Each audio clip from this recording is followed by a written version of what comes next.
Hello दोस्तों, आज के दिन की शुरुआत हो रही है सुबह सुबह पानी भरने से। क्यों कहते हैं ना, जल ही जीवन है। तो अपने जीवन को बचाने के लिए हम सुबह सुबह इसे भरकर रख लेते हैं, क्योंकि ये पानी फिर ईद का चांद बन जाता है और सीधे दूसरे दिन ही दिखाई देता है। उसके बाद हम लग जाते हैं अपने सुबह के काम करने में, क्योंकि जब काम करेंगे तभी तो हमें खाना मिलेगा। लेकिन यहाँ ऐसा नहीं है, यहाँ काम करने वाले भी हम ही हैं और खाना बनाने वाले भी हम ही हैं। इसलिए हम आराम से मिल बांट कर अपना काम कर लेते हैं।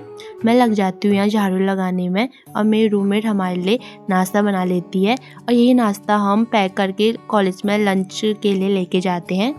झाड़ू लगाते लगाते मैं यही सोच रही थी कि आज हमारी सीट पर कोई बैठ ना जाए और कहीं हम बैक बेंचर न बन जाए। इसी टेंशन में मैं आज झाड़ू लगा रही थी।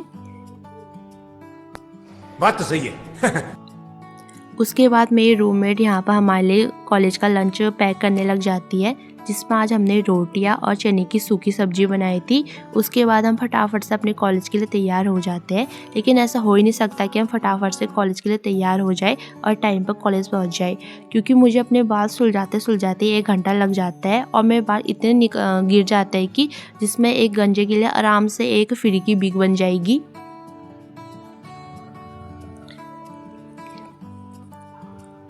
और कहीं ऐसा ना हो कि दूसरों को बिग देने के चक्कर में मैं ही गंजी हो जाऊं। उसके बाद हम निकल जाते हैं अपने कॉलेज के लिए, जहाँ पर हमें रास्ते में कॉलेज के स्टूडेंट भी दिखाई देते हैं। फिर फाइनली हम अपने क्लासरूम में पहुँच जाते हैं।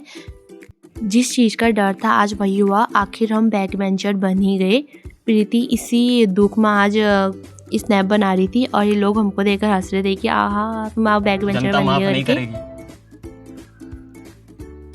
लंच टाइम में फिर हम चले गए थे पानी की खोज में और हमें पानी मिला ही नहीं, बड़ी मुश्किल से हमें पानी मिला।